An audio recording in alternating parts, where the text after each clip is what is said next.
শুরুটা ঠিক 1 বছর আগে। গত বছরের ঠিক এই সময় গত 7ই অক্টোবর প্যালেস্টাইনের ভূখণ্ড রক্ষাকারী সশস্ত্র দল হামাস আচমকা ইসরায়েলে আক্রমণ চালায়। ইসরায়েল ও প্যালেস্টাইন দ্বন্দ্বের ইতিহাস অনেক পুরানো। কি সেই ইতিহাস, আসুন জেনে নেই। নমস্কার, আপনারা দেখছেন স্কাই টিভি বাংলা। আমি বাকবুল আপনার সাথে। প্রথমেই বলে রাখি, এই সম্পর্কিত অনেক তথ্য আপনাদের সামনে তুলে ধরছি, অবশ্যই শেষ পর্যন্ত দেখতে থাকুন। ফিলিস্তিন বা প্যালেস্টাইন সরকারিভাবে ফিলিস্তিন রাষ্ট্র নামে পরিচিত। এটি হলো মধ্যপ্রাচ্য অঞ্চলের নির্বাসন ঘোষিত একটি রাষ্ট্র, যা ভূমধ্য সাগরের প্রায় 28,429 বর্গমাইল ব্যাপী। ফিলিস্তিন দেশটি ছিল উসমানীয় খিলাফতের অধীন। প্রথম বিশ্বযুদ্ধে যারা ছিল ব্রিটেন বিরোধী জোটে, তখন যুদ্ধ জয়ে ফিলিস্তিনদের সহযোগিতা পাওয়ার আশায় 1917 সালে ব্রিটিশ পররাষ্ট্রমন্ত্রী লর্ড বেলফোর যুদ্ধে জয়ী হলে এই ভূমিতে একটি স্বাধীন রাষ্ট্র হবে বলে ঘোষণা করেন, যা ইতিহাসে বেলফোর ঘোষণা হিসাবে পরিচিত। যেহেতু ফিলিস্তিন অঞ্চলে আরবীয়রা ছিল ইহুদিদের তুলনায় কয়েক গুণ বেশি, সেহেতু ঘোষণাটি তাদের অনুকূল বলেই ধরে নেয় স্থানীয় আরবিয়ানরা। প্রথম বিশ্বযুদ্ধের সময় ব্রিটেনের প্রয়োজনে দুর্লভ বোমা তৈরির উপকরণ কৃত্রিম ফসফরাস তৈরির করতে সক্ষম হন ইহুদি বিজ্ঞানী ডক্টর হেইস বাইজম্যান। ফলে আনন্দিত ব্রিটিশ প্রধানমন্ত্রী জানতে চাইলেন কি ধরনের পুরস্কার তিনি চান। উত্তর ছিল, অর্থ নয়, আমার স্বজাতির জন্য এক টুকরো ভূমি, আর তা হবে ফিলিস্তিন। ফিলিস্তিন ভূখণ্ডটি ইহুদিদের হাতে তুলে দেওয়ার জন্য মানসিকভাবে প্রস্তুতি নেয় ব্রিটেন। প্রথম বিশ্বযুদ্ধ জয়ের পর ব্রিটেন স্বাধীনতা দেওয়ার অঙ্গীকারে 1918 সাল থেকে 30 বছর দেশটিকে নিজেদের অধীনে রাখে। মূলত এই সময়টিই ফিলিস্তিনকে আরব শূন্য, বিশেষত মুসলিম শূন্য করার জন্য কাজে লাগায় ইঙ্গো মার্কিন শক্তি। ইঙ্গো মার্কিন শক্তি বলতে কি বুঝি আমরা? ইংল্যান্ড, আমেরিকা যুক্তরাষ্ট্রের যৌথ শক্তি। ফিলিস্তিনদের উচ্ছেদকরণ হিসেবে কি সেই সময় নীতি নেওয়া হয়েছিল, আসুন জেনে নেই। 1920 সালে জাতিপুঞ্জ ঘোষণার মাধ্যমে ব্রিটিশরা ম্যান্ডেটরি প্যালেস্টাইন প্রতিষ্ঠা করে। ব্রিটিশ কর্তৃত্ব প্রতিষ্ঠার পর বিশ্বের বিভিন্ন দেশ থেকে দলে দলে ইহুদিরা ফিলিস্তিনে জড়ো হতে থাকে, যাকে আলিয়া বলা হয়। অতঃপর ব্রিটিশ সরকার একটি ইহুদিদের জন্য ফিলিস্তিন উন্মুক্ত করে দেয়। অন্যদিকে ব্রিটিশ বাহিনীর সহযোগিতায় ইহুদি মিলিশিয়ারা, অর্থাৎ আধা সামরিক বাহিনী সদৃশ তাদের যে সৈন্য বলা হয় সেটা মিলিশিয়ারা, যেটা ফিলিস্তিনদের বিতাড়িত করে নিজেদের অবস্থান সুদৃঢ় করার জন্য, যারা হত্যা, সন্ত্রাস, ধর্ষণ আর ধ্বংসযজ্ঞ সৃষ্টির মাধ্যমে ফিলিস্তিনদের বাধ্য করে ফিলিস্তিন ছেড়ে চলে যেতে। তাদের এই গুপ্ত সংগঠনগুলোর গণহত্যার কথা যখন আন্তর্জাতিকভাবে প্রচারিত হচ্ছিল, তখন এই পরিস্থিতিকে নিজেদের অনুকূলে আনার জন্য গুপ্ত সংগঠন হাগানগাহ বেছে নেয় আত্মহনন পন্থা। কি সেই আত্মহনন পন্থা, কি সেই পলিটিক্স নিয়েছিল? 1940 সালে SS প্যাট্রিয়া নামক একটি জাহাজকে হাইফা বন্দরে তারা উড়িয়ে দিয়ে 276 জন ইহুদিকে হত্যা করে। ঠিক একই রকম ঘটনা ঘটায় 1942 সালে আরেকটি জাহাজকে উড়িয়ে দিয়ে 769 জন ইহুদি হত্যা করে। উভয় জাহাজে করে ইহুদিরা ফিলিস্তিনে আসছিলেন, আর ব্রিটিশরা সামরিক কৌশলগত কারণে জাহাজ দুটিকে ফিলিস্তিনের বন্দরে ভিড়তে দিচ্ছিল না। এই হাগানাহা অর্থাৎ তাদের এই গুপ্ত সংগঠন এইভাবে ইহুদিদের হত্যা করে বিশ্ব জনমতকে নিজেদের পক্ষে আনার চেষ্টা করে। পাশাপাশি ইহুদিদের বসতি স্থাপন ও আরবদের উচ্ছেদকরণ চলতে থাকে খুব দ্রুত, যার ফলে 20 লাখ বসতির মধ্যে বহিরাগত ইহুদিদের সংখ্যা বেড়ে দাঁড়ায় 5,40,000। এ সময়ই 1947 সালের 29 নভেম্বর ইহুদি রাষ্ট্র প্রতিষ্ঠার লক্ষ্যে ইঙ্গো মার্কিন চাপে জাতিসংঘ ভোট গ্রহণ করা হয়। তাতে 33টি রাষ্ট্র ফিলিস্তিনের ইহুদি রাষ্ট্রের প্রতিষ্ঠার পক্ষে ভোট দেয়, 13টি বিপক্ষে ভোট দেয় এবং 10টি দেশ ভোটদানে বিরত ছিল।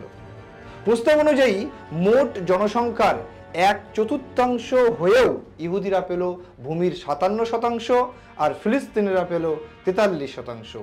তবে প্রস্তাবিত ইহুদি রাষ্ট্রটির উত্তর পশ্চিম সীমানা ছিল অনির্ধারিত, ফলে ভবিষ্যতে ইহুদিরা সীমানা বাড়াতে পারে। এইভাবেই ইহুদিদের কাঙ্ক্ষিত ইসরায়েল রাষ্ট্র প্রতিষ্ঠা নিশ্চিত হয়ে পড়ে।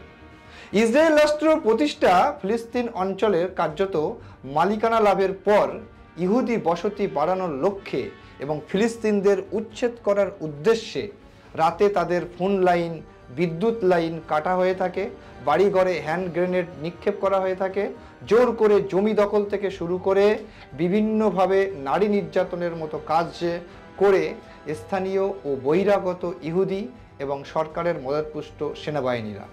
ফলে লাখ লাখ ফিলিস্তিনিরা আরব দেশ ত্যাগ করতে বাধ্য হয়। এরপরেই 1948 সালের 12ই মে রাত 12:01 ইসরায়েল রাষ্ট্র ঘোষণা করে ইহুদি জায়নাবাদীরা, যাদের প্রধান ছিলেন দাভিদ বেন গুরিয়ন, যিনি পরবর্তীকালে ইসরায়েলের প্রধানমন্ত্রী হয়েছিলেন। 10 মিনিটের ভেতর মার্কিন যুক্তরাষ্ট্র ইসরায়েলকে স্বাধীন রাষ্ট্র হিসাবে স্বীকৃতি দেয়। অতঃপর সোভিয়েত ইউনিয়ন ও ব্রিটেন স্বীকৃতি দেয় ইসরায়েলকে। শুরু হয় ইসরায়েল নামক এক নতুন দেশ। পরবর্তী ঘটনা থেকে আজকের ঘটনা পর্যন্ত এই ঘটনা পরম্পরা যদি আমরা দেখতে শুরু করি, একটু যদি ইতিহাস আমরা জানি, আমরা দেখতে পাই 1965 সালে তৎকালীন মিশরের প্রেসিডেন্ট আব্দুল নাসেরের অনুরোধে ইয়াসির আরাফাতের নেতৃত্বে 1965 সালে ফাতাহ বলে একটি দল গড়ে ওঠে প্যালেস্টাইনে। কারণ নাসের বিশ্বাস করতেন ফিলিস্তিনিদের ঐক্যবদ্ধ সশস্ত্র সংগ্রামের মাধ্যমেই অধিকৃত ফিলিস্তিন ভূখণ্ড মুক্ত করা সম্ভব। তাই নাসেরের নেতৃত্বাধীন মিশর ফাতাহকে অস্ত্র ও সামরিক উপকরণের যোগান দেয়। এরপর 1993 সালে ইসরায়েলের সঙ্গে একটি চুক্তি স্বাক্ষরিত হয়, যা অসলো চুক্তি নামে পরিচিত। 1993 সালে ইসরায়েলের সঙ্গে অসলো আপোস চুক্তি স্বাক্ষরের আগ পর্যন্ত ফাতাহ সশস্ত্র সংগ্রামের মাধ্যমেই অধিকৃত ফিলিস্তিন ভূখণ্ড মুক্ত করার নীতিতে অবিচল ছিল।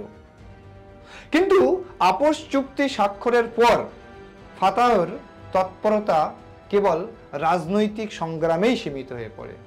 নীতিগতভাবে এই পরিবর্তনের কারণে ইয়াসির আরাফাতের নেতৃত্বে খুবই সীমিত ক্ষমতা সম্পন্ন ফিলিস্তিন স্বশাসন কর্তৃপক্ষ প্রতিষ্ঠা করা হয় 1994 সালে।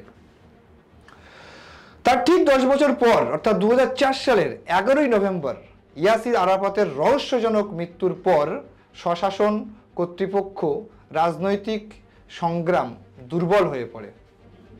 এরপর শুরু হয় হামাস যুগ, যেটা আজকে আমরা ক্রমবর্ধমান যে দ্বন্দ্ব আমরা দেখছি। কি এই হামাস?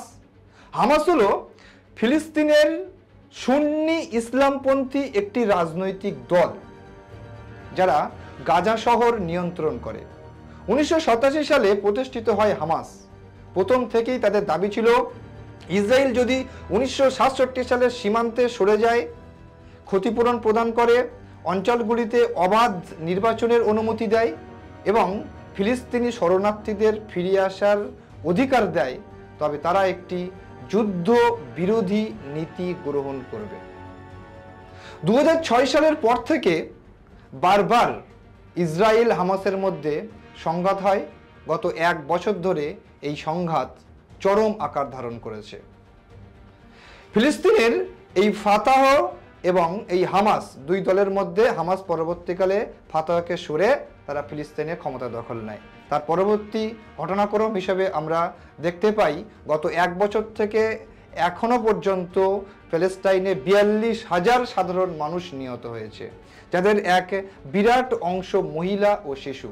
সেই সঙ্গে হামাস প্রধান ইসমাইল হানিয়ে এবং ইসরায়েলের উত্তর সীমায় অবস্থিত লেবাননের শিয়াপন্থী হিজবুল্লাহ সংগঠনের প্রধান হাসান নাসরুল্লাহকে হত্যা করেছে।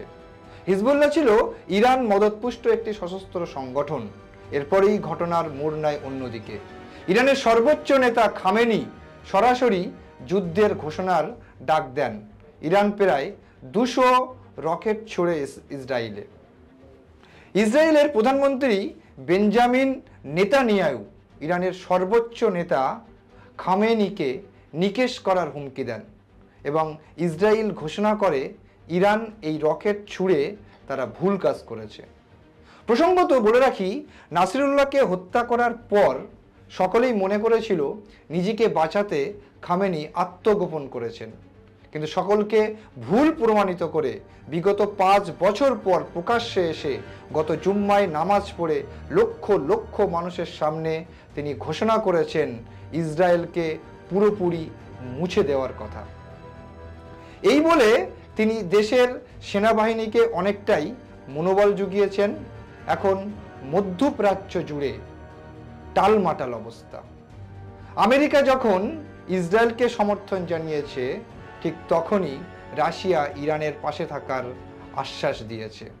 অর্থাৎ ঘটনার ঘনঘটা যেদিকে যাচ্ছে, দ্বিতীয় বিশ্বযুদ্ধ হলেও অবাক হওয়ার কিছু থাকবে না। আপনারা এই ঘটনা সম্পর্কিত যত কিছু শুনলেন, দেখলেন এবং ইসরায়েল প্যালেস্টাইনের সমস্যার ইতিহাস থেকে আজকের ঘটনা পরম্পরা সব কিছুই নিয়েই আপনার কি মন্তব্য সেটা আমাদের কমেন্টে অবশ্যই জানান এবং প্রতি মুহূর্তের আপডেট পেতে আপনারা সাবস্ক্রাইব করুন Sky TV Bangla. Thank you.